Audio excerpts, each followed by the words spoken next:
How about that, guys? See it? The wife is being an ass. I'm on the tailgate of the truck and she's gonna try losing me, you son of a bitch! Oh! Hang on tight. The wife is driving again, but see, the day I want to start cutting, that's the day it's gonna start raining. How about that? It's just moving in here. They did say this time, they actually predicted it. We might actually get something out of it. Rotten bastards. But I'll take it. Bring it. Bring it on. Oh, like I said, guys, it's gonna fucking rain. You son of a bitch. You son of a bitch. There we go. Maybe I should have decided to start cutting and baling like friggin' 3 weeks ago, like other guys have. And maybe we would have got the rain then. We got... Oh, the odd little hailstone is coming down. I'm gonna close this door. There. And then, maybe I'll take the wife and I'll throw her out the fucking door like she tried doing to me. Got me a little wet. Where the hell is she? Huh? Come here, girl. Look at her run. Talk to you guys later.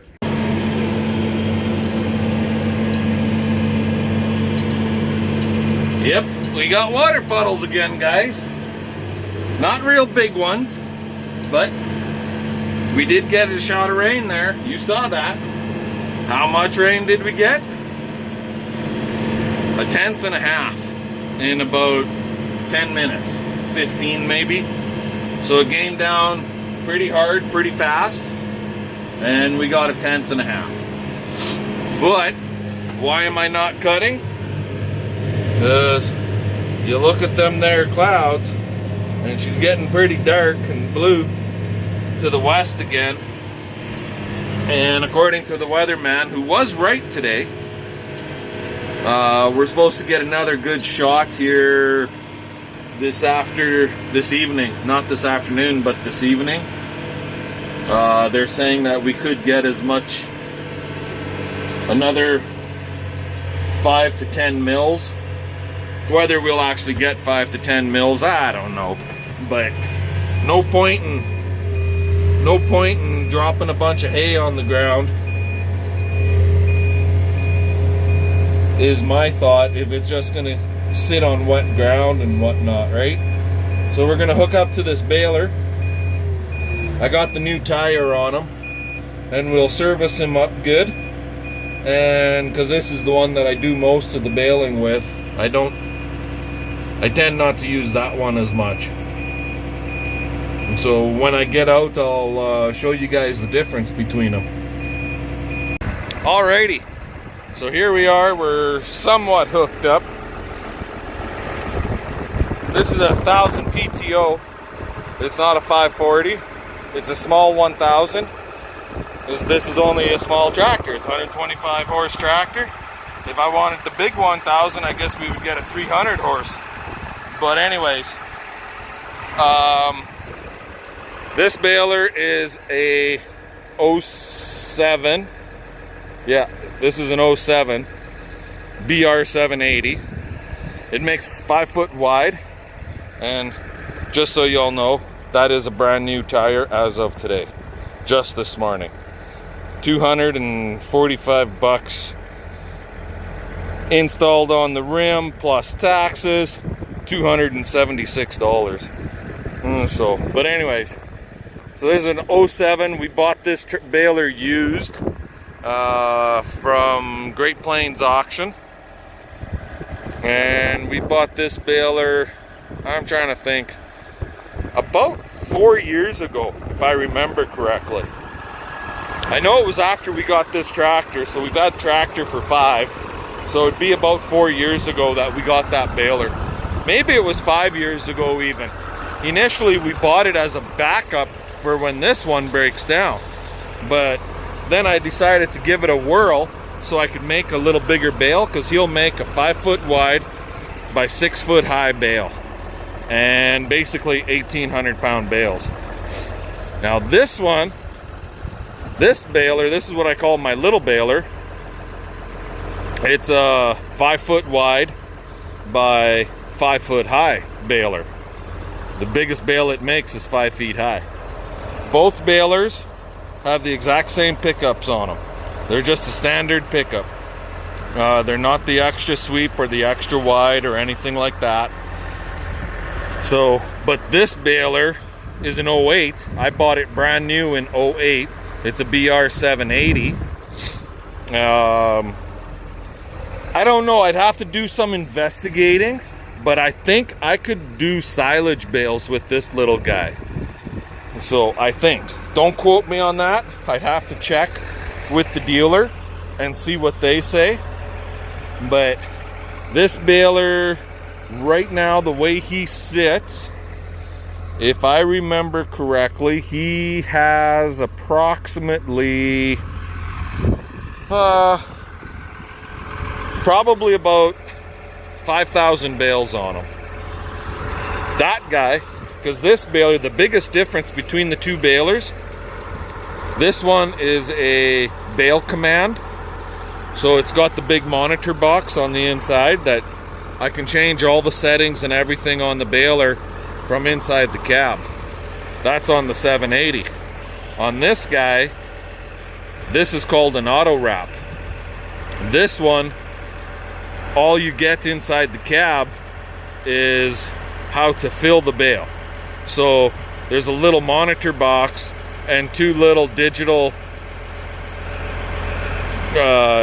it's one little digital monitor and just little bars that flash, and it tells you what side is filling heavier than the other, right? So you just move over from side to side so you fill the bale evenly. Now, to change the size of the bale, you have to do it manually from this side. And if we ever use this baler this year, I'll show you guys how we do that. To change how much twine you want on, you just change the positioning of the belt drive unit for the tie system, and so on and so forth. But other than that, they are actually the exact same friggin' baler. This one, if I remember correctly, is a 540. Yep, that's a 540 PTO on this guy. So I wanted it because all of my equipment is 540 versus 1000. But this guy here, he's 1000. So it's not that big a deal really. But anyways, that's the history on him. We're gonna pull him up to the shop and get this guy serviced up good and proper and go from there. So here we are, we're watching this. See that sucker right there? And this has been the story of our life all year. Basically, the clouds come in and it looks like it's coming straight at us, and then they veer and they go north, and if we get anything, we just catch the very edge. But that one, maybe we'll get something from that one. We're not going to get the brunt of it, but maybe our land to the north where the green feed is, we'll get more of it. But right here at the yard, we might get something, but we're not going to get a lot, I don't think. Unless that wind shifts and it blows it, steers her and brings it south again. Time will tell. Can you hear that, guys? Metal roof. Excuse me. Excuse me. So she's starting to come down again. I got chased inside. So we'll just hang out in the shop here for a little bit until this blows over. It won't be long. And then we'll go back at her. But since I got you here, right here, this is the wiring harness and the monitor box for the little baler, that BR780. So you just got your on-off switch, right? And then up here, when it's all turned on and plugged in, it's just two little, it's just your monitor as to fill your bale density, so to speak, on what side to fill your bale.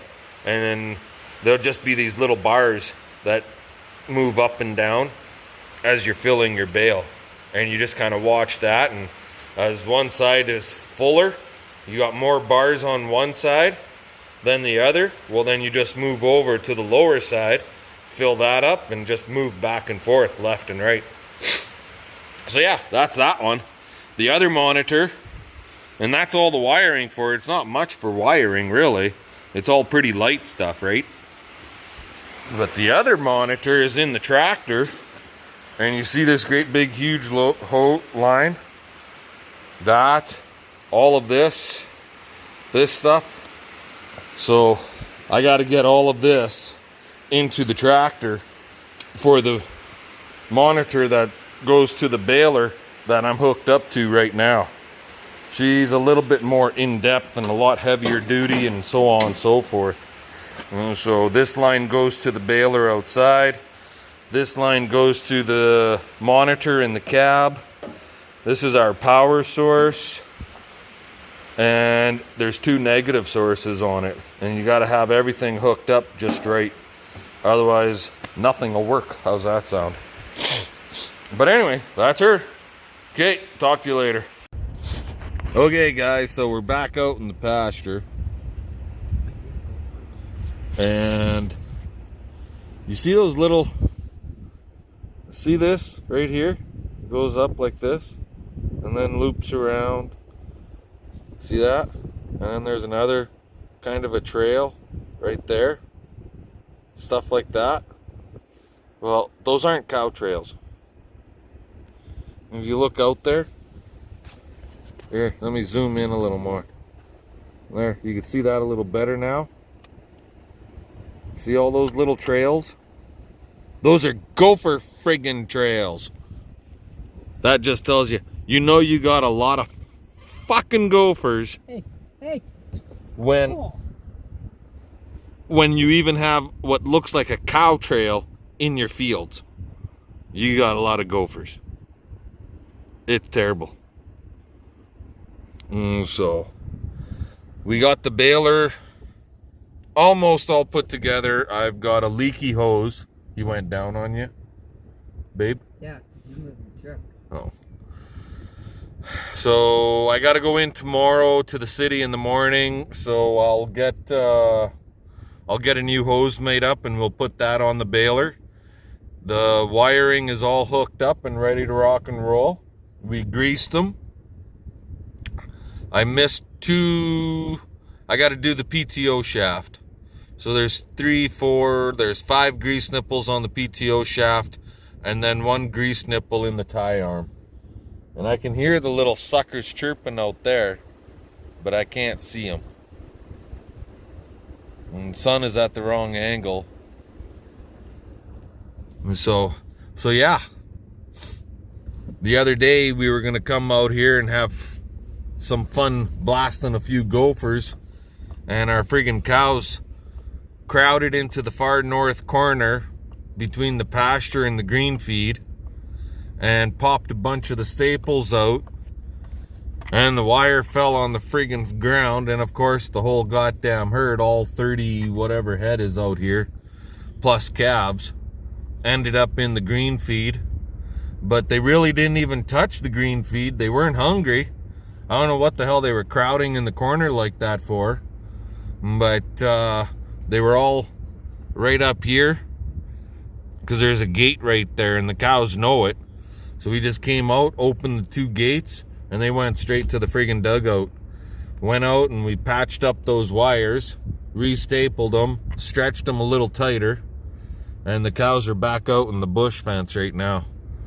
And so I think we should go in the hayfield. You think we should go in the hayfield?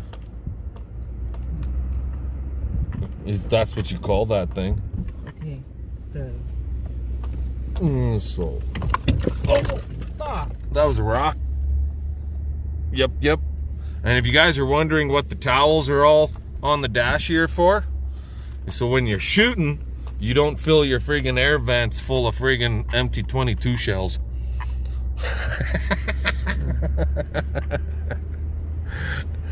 There's a story with that one. We used to use my old '03 Ford diesel, and the friggin' shell went into down here into the door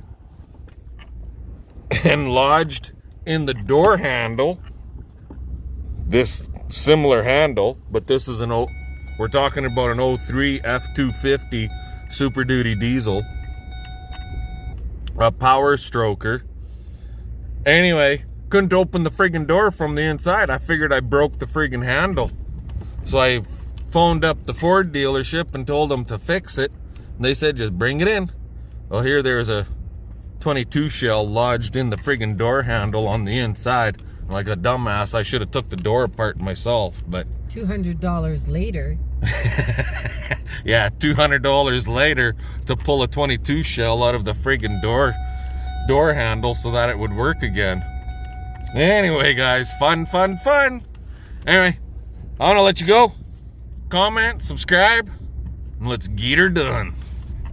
Well, guys, this is the oats. It is what it is. You look down there, a little tall, and then it drops shorter, and I'm not sure why it drops so much shorter. Right here at the gate, it doesn't look too bad. Here, I'm gonna walk in it and I'll have the wife video it. Here. There won't be nothing in there yet. It's just starting to head out.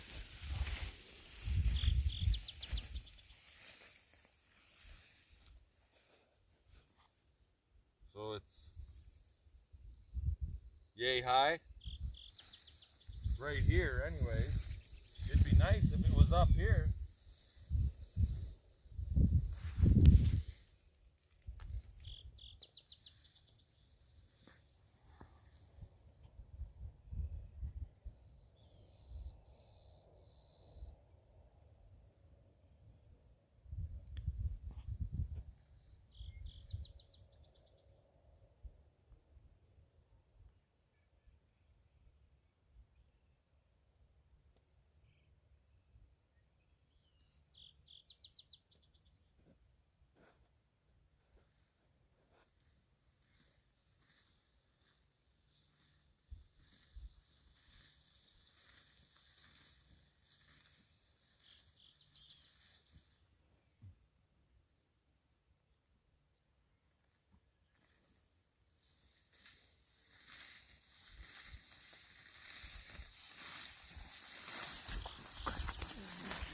So we just had 2/10 of rain, and look at that. Look how dry that is. So, yeah, it's dry. But, put that over there. Look at the size of the leaf, guys. I got a big fat thumb on there.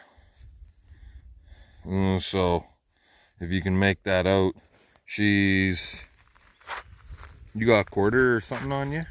Yeah, I'm going shopping. I don't got nothing on me. I have a pencil in the truck. It'd be a good 3/4 of an inch Here. across from side to side. I'll go get something.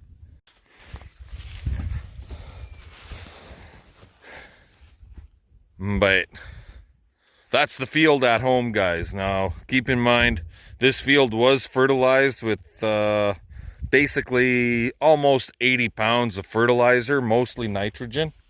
Zoom in. So, got ourselves a deer way on the far side.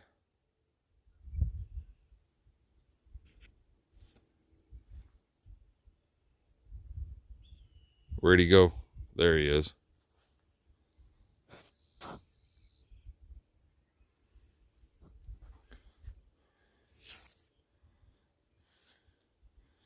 He's looking to come in here.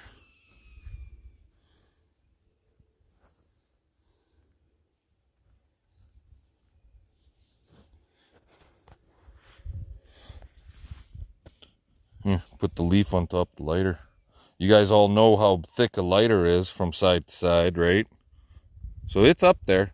It's fairly thick leaf. It'd be a hell of a lot better if it was if we had more rain, it would have been a heck of a lot better. But remember all that brown we were seeing in the leaf? It kind of disappeared. Not seeing it anymore. And I'm guessing it was all due to that leaf fungus, was all due to the stress from not having rain. Anyway, back later. So this is our other field that we had to work the bejesus out of. This is the organic stuff. And man, all the rows are there, but it's short. Look at that. And it's gonna start heading out like any day. Got a little bit of wheat in it. You see there?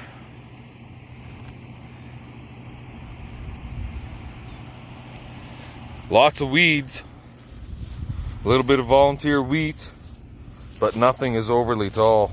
She's gonna be a tough one to pull a bale an acre off here. That's for damn sure. I was hoping for 3 or 4. But you can sure see the difference just in color, because it's organic. And that's right. Anyway, guys, we'll catch you tomorrow.